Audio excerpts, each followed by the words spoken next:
Welcome back to another episode of the Casey Campbell Podcast. Casey Campbell with you, of course. Pleased to be joined once again by Todd Sander, the boys basketball coach at Northville. How's it going? Wonderful, Casey. How are you doing today? Thanks for having us as always. And I'm doing pretty well, doing pretty well. This is kind of a uncharted territory for everybody because guess what? The season starts next week and we haven't even had Thanksgiving yet. This is kind of how it's going to go for from here on out. So what's it going to be like to play games even though Thanksgiving hasn't come yet? Yeah, no, like you said, it's brand new for everybody. We're excited. We're now finishing week 2 of practice officially.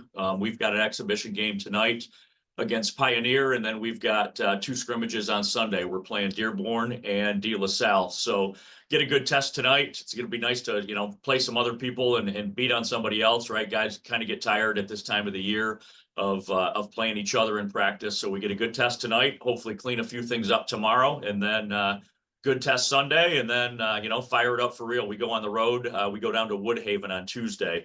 It's different because typically, Thanksgiving weekend is always a big scrimmage weekend for everybody. But with the calendar and how everything fell and start dates, everything's kind of fast forwarded by a week this year.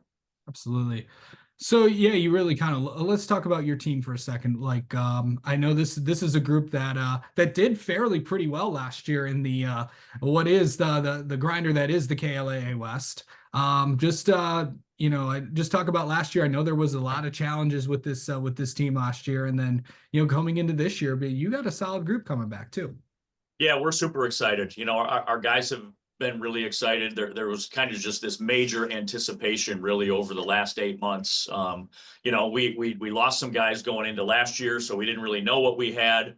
But we finished 500, which I thought was pretty darn good for what we were and who we had. We grew as the season went last year. I thought we were playing our best ball by the end of the season.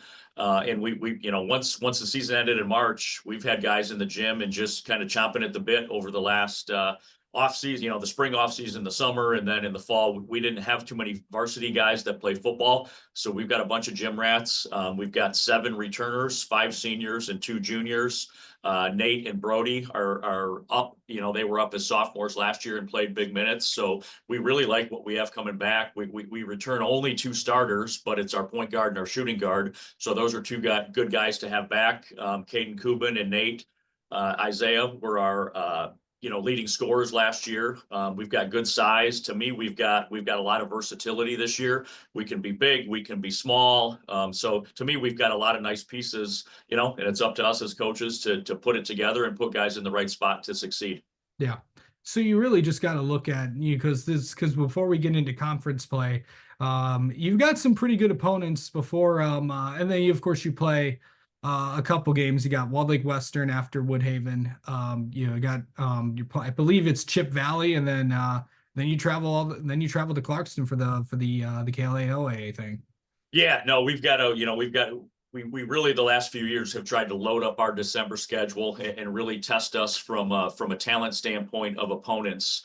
But yeah, it's kind of nice. We've got Woodhaven, and then we've got a week in between to kind of get right and figure out. Those openers are always telling. They tell you a lot of things. So we've got 7 days between our first and second game, and then like you said, we have Chippewa Valley, who we've never played before, coming to our place. So we're excited about that. I really don't know much about them yet, but I know it's a big school. I know it's a good program. And then make the long trip to Clarkston the following Friday, the 13th. And then, not even 18 hours later, we're playing Detroit Loyola at our place on Saturday, the 14th in the afternoon.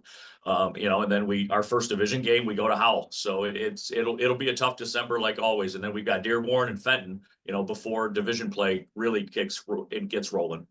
Yeah. So going in, let's talk about division play. The KLA West is always a tough division, and it's you never know what to expect. Everybody's good. And it looks like it's going to be really, there's a lot of tough teams up at the top. Yeah, no, it's like you said, there's no easy nights. There's not one where you can just kind of check that as going to be a W. Great coaches in the league. It'll be a little bit unique. For the whole KLAA as a whole, we've got 6 new coaches, 3 in each division. So, that's a little bit of uncertainty, but I mean, Brighton, I think, is going to be exceptional. Canton's always solid. I think we're in the mix. Heartland will be better. Salem should be solid. Novi will be good. Plymouth, I think, could be the sleeper that really nobody's talking about. They've got good size. We saw them this fall, and they've got a bunch of athletes and good size. So, no, there are no easy nights for sure. Absolutely. And of course, you start off with Howell as well, and they have a new coach. They do. It's those long bus rides, right, can be telling too, right? For both teams, for teams and us going out to Livingston County, and then when the Livingston County teams come our way, Nick had been obviously in the program there before. So I would think they're going to run some similar stuff, but it's a tough place to play, long road trip. Selfishly, we get it out of the way early, but it'll always be a good test with Howell. Yeah. Okay. So obviously, I know you're also on the on the Basketball Coaches Association board. For people that may not know, are there any big changes this coming year? What are some of the things that people can watch out for this year in basketball? Yeah, no, there's a few subtle rule changes. There's some noise being made about the flop rule and trying to liken that to the college level. It'll be interesting to see whether how that carries over. Does it get enforced in terms of block charge calls? But to me, one of the most exciting changes is at the state level is that all of the districts are going to be seeded from top to bottom, not just the 1 and 2 seed. So they're going to seed the districts are already preset because there's some talk that, maybe they'll go to the region, but I think it's a good change, right? We've had the MPR data now for a number of years. So, why not seed the whole district since we have the data? So to me, that's a great change. Yep.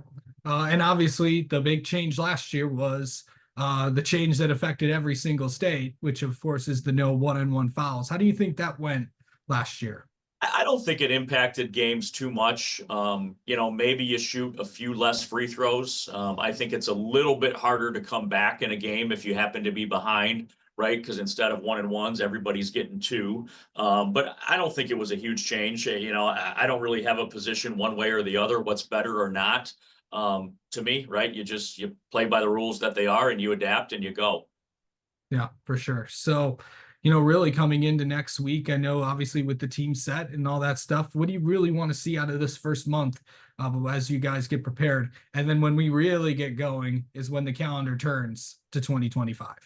Yeah, no, like I said, we've got some experience. We've got some good young guys. But of our 7 returners, they all have game experience from last year.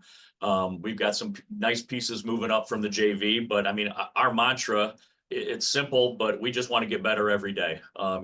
Typically we play December. Oftentimes your rotation's a little bit deeper early in the season. You experiment with combinations. Like I said, we can be big. We can put 3 bigs on the floor at once. So we're going to experiment with that. We can also get small and quicker and maybe press a little bit. So we want to grow as a group.